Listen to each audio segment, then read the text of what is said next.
After a massive hit in 1989's The Little Mermaid, and a steady although not huge follow-up with 1990's The Rescuers Down Under, Disney's next animated feature fully cemented their return to form. Beauty and the Beast quickly became one of the studio's most beloved films and the most successful animated movie of all time, a record it unfortunately didn't hold for very long. But the movie's development wasn't as smooth as its release, with a huge overhaul mid-production and the initial idea for the movie to have no music at all. And yet all of that helped shape what would become one of Disney's most popular and successful movies of all time. After the popularity and thus focus on animated features had declined at Disney, The Little Mermaid's huge success inspired a new wave of Disney films, now known as the Disney Renaissance. These features focused on retellings of pre-existing stories, which is something that Disney had invariably strayed from throughout the 70s and 80s. The Renaissance movies decided to once again make music a huge part of the film. But Disney's version of Beauty and the Beast actually began much earlier than its eventual 1991 release. After his initial success with the first ever feature-length animation in Snow White and the Seven Dwarfs, Walt Disney considered a number of projects, including The Little Mermaid, Peter Pan, and Beauty and the Beast, all of which would be made decades later. The studio, under the supervision of Walt himself, had attempted to develop the story of Beauty and the Beast in both the 1930s and 50s, but couldn't get the original, relatively dark and romantic story to gel with their style of storytelling. The original French version of Beauty and the Beast was written by Gabrielle Suzanne Barbeau de Villeneuve in 1740, and was further popularised by an abridged rewrite from Jean-Marie Le Prince de Beaumont in 1756. Although an original story, it owes at least part of its roots to several even older tales such as the Greek story of Cupid and Psyche, which sees a character transformed into a donkey and, after a number of trials, eat a magical rose to return to human form. There is also some evidence that a similar story dates back thousands of years to fairy and folktales of Europe. The original version saw Belle as one of 12 children to a merchant that had recently lost all of his wealth. As their father was on his way back from an unsuccessful trip to recover some of that wealth, he seeks shelter from a storm in a large castle. There he eats food and spends the night, but before leaving decides to pick a rose for his daughter Belle, the only one of his children who didn't ask for jewels and riches as a present. As he picks the rose, a beast appears and threatens the merchant for stealing from his favourite rose bush after eating his food and spending the night in his castle. The beast agrees to let the merchant leave as long as one of his daughters return in exchange. The merchant earns himself a nomination for Father of the Year and agrees to exchange his own freedom for that of one of his daughters. He leaves with all the wealth and jewels his other children could have asked for, but forbids any of his children from going back to the castle. Belle, however, decides to honour her father's promise, partly as she is persuaded by her sisters that convince her the rose picking and resultant deal was Belle's own fault. When she arrives, the beast begins to treat her as a queen, showering her with gifts and allowing her to do whatever she wants, but at the end of each day, he asks her to marry him. She refuses each time and eventually begins to dream of a handsome prince, deciding that this prince must be another prisoner of the beast hidden somewhere in the castle. Belle begins to search for the prince but never finds him, and eventually begins to miss her family. The beast allows her to leave as long as she returns within 2 months. She is, however, delayed in returning by her father. Belle eventually rushes back to the castle after dreaming about an injured and dying beast. Once there, Belle realises she's actually grown to love the beast. She then helps him recover and agrees to marry him. She then wakes up in bed with the beast, who is now transformed into the handsome prince from her dreams. It then gets even more complicated when the beast's mother arrives and disapproves of Belle as she isn't of noble birth, only to discover that Belle's mother was actually a fairy queen and that Belle is therefore a princess. It's also explained that an evil fairy cursed the prince after he rejected her advances.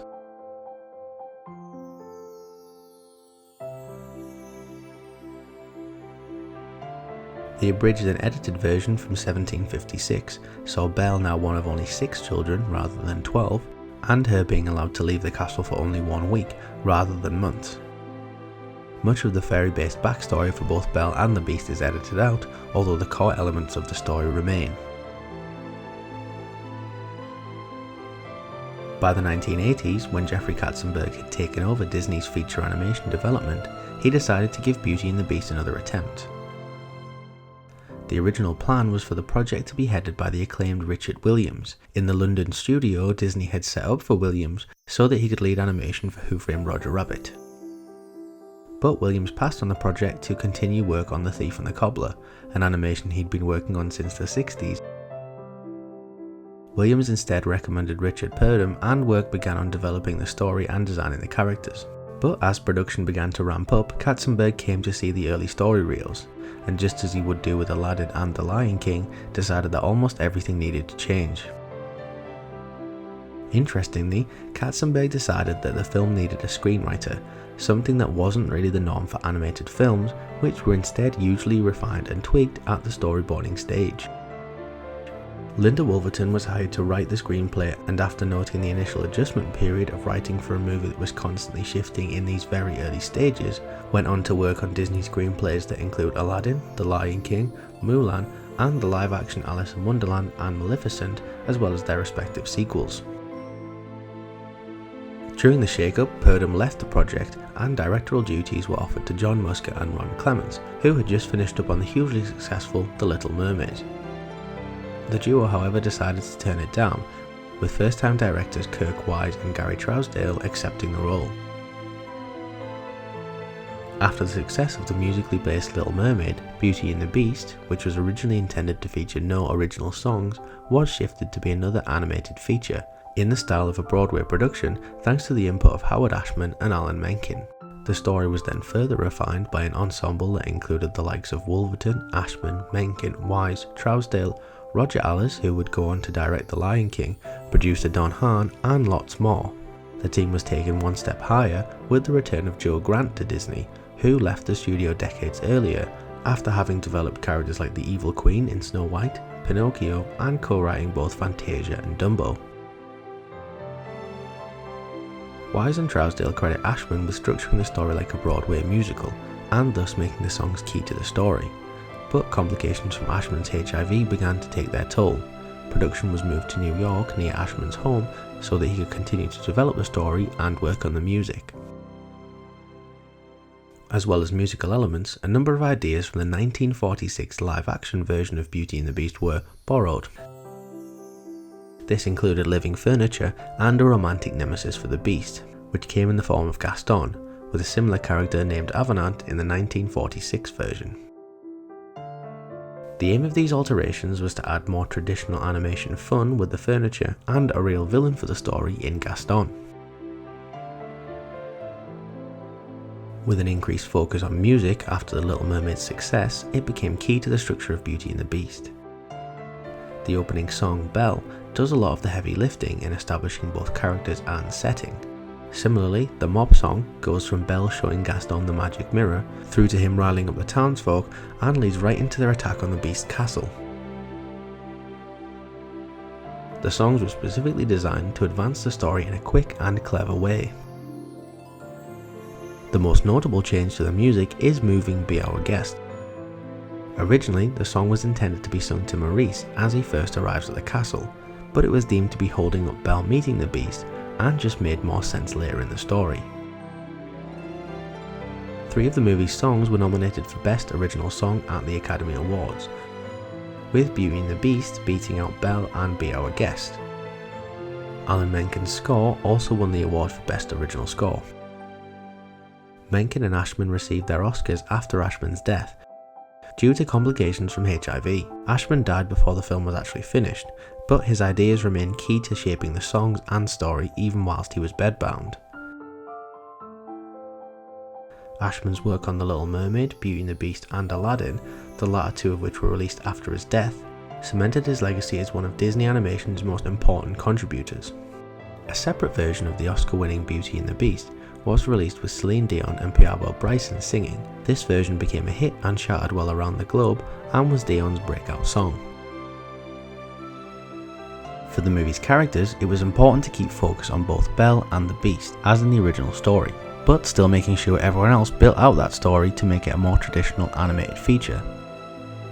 For the titular beauty, Disney went to stage actor Paige O'Hara. O'Hara was chosen as she had a Judy Garland-like charm that Wise and Trousdale believed Belle needed.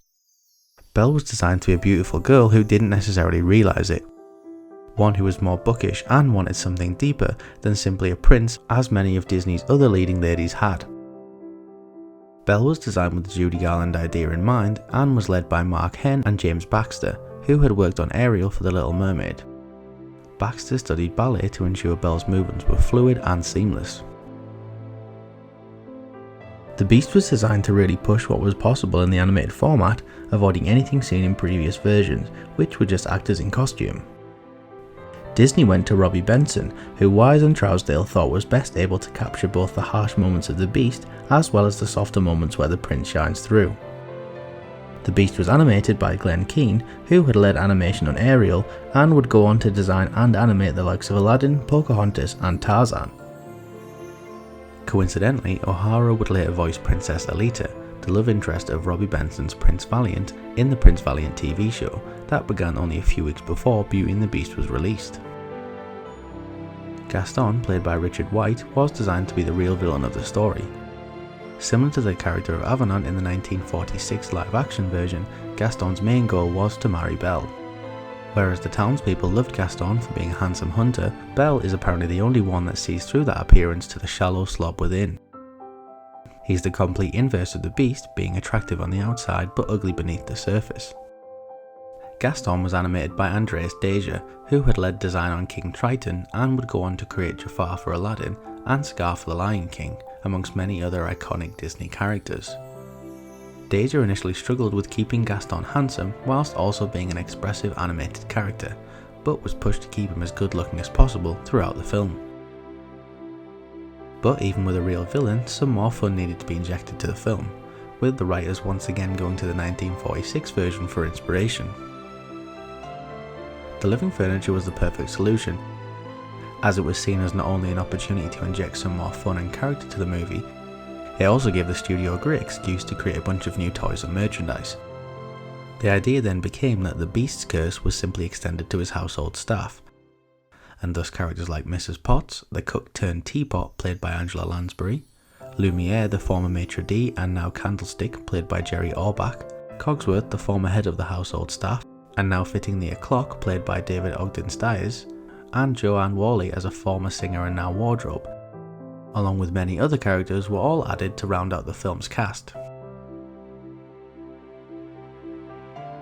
The majority of the film takes place in the Beast Castle, which was designed to be dark, degrading and gothic, under the idea that the castle had been affected by the curse just as much as its inhabitants. The film was the second, after The Rescuers Down Under, to be animated with the Computer Animation Production System, or CAPS.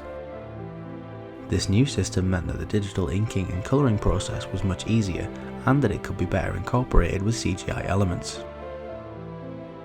CGI was used for some background characters like the dancing forks during Be Our Guest, and most famously the ballroom during Beauty and the Beast. Despite this quicker system, however, the movie was still produced on a very tight timescale, and a number of shots had to be recycled from older films. This included taking some animals from Bambi for the film's opening, and Aurora and Philip's dance from Sleeping Beauty, doubling for Belle and Adams at the end of the film. After only 2 years of production, unlike the 4 that most previous Disney animated features had, Beauty and the Beast was ready for release. But even in the closing stages, it was clear to the Disney higher-ups that the movie was something special. So much so that in September 1991, 2 months before the final release, Disney decided to screen an unfinished version at New York Film Festival. This version, which is available on a number of home releases of the film, showed in progress and more sketchy scenes as a sort of under construction version of the film. Although most of it was genuine, the studio did strip back some already completed scenes to fit in with the unfinished ones. The film received a standing ovation at the festival, and its praise and acclaim rose from there. Critics and audiences loved everything about the film, from the animation and characters to the music, and is still widely cited as the stamp on Disney's return to form. The deep romantic thread was praised for being a little more adult, as was Belle for being a strong and independent female character. The film quickly became the most successful animated film at the box office, and was the first ever animated film to be nominated for Best Picture at the Academy Awards. It also set a record for the most nominations there as well. The film was later remastered for a cinematic IMAX release in which the song Human Again, which had been removed from the original film, and as you'd expect sees the still cursed household staff cleaning up the castle while singing about being human again. Most of the original animators and cast returned to add the song in, with a number of other scenes needing to be altered, making sure the castle fit in with the now cleaner version after this sequence.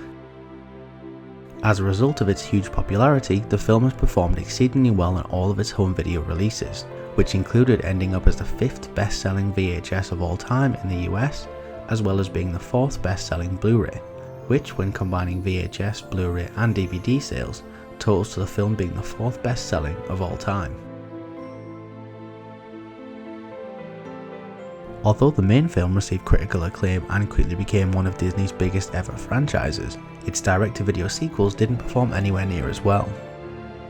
The first, Beauty and the Beast: The Enchanted Christmas, which was released in 1997, jumps back to Belle's time as a prisoner at the castle as she and Beast begin to warm to each other. Much of the cast returned, with Tim Curry voicing the villain Forte, a large pipe organ who looks to ruin Belle and Beast's budding relationship.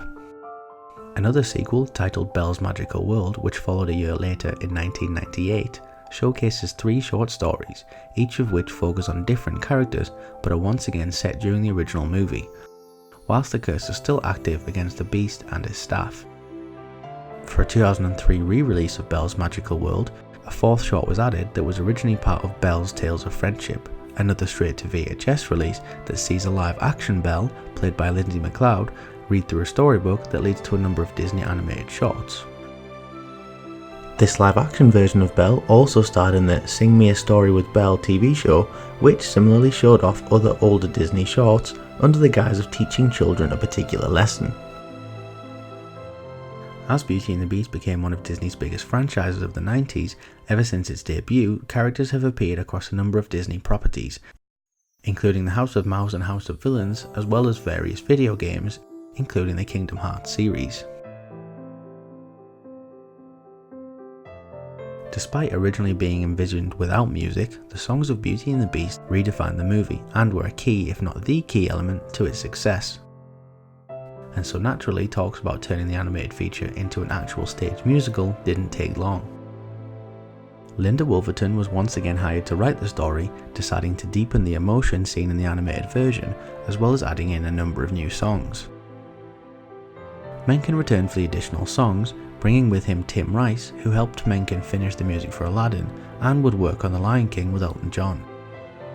The play sees significant alterations in some cases, with the curse affecting the household staff slowly throughout the show and a bigger emphasis on emotion and understanding the characters. The production, like the animated version, quickly became a huge hit, going on to win a number of awards and becoming one of the most successful musicals of all time, as well as leading to musical adaptations of other huge Disney hits like The Lion King and Aladdin.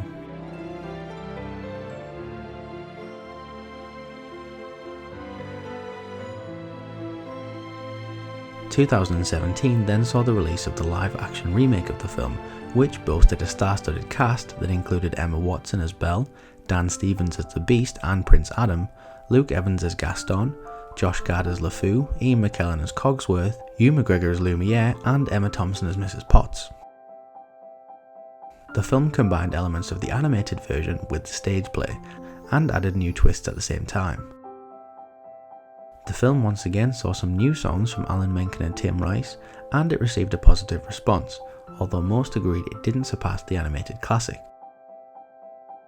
At the box office, the live-action remake became the highest-grossing musical and highest-grossing remake of all time, with a global box office total of over $1.2 billion. All in all, Beauty and the Beast not only reasserted that Disney were back, it helped focus the studio's direction for the Renaissance era, leading the way to iconic Disney movies like Aladdin and The Lion King. Between the animated feature, musical stage play, and the live-action remake, Beauty and the Beast has become one of Disney's most successful and influential franchises.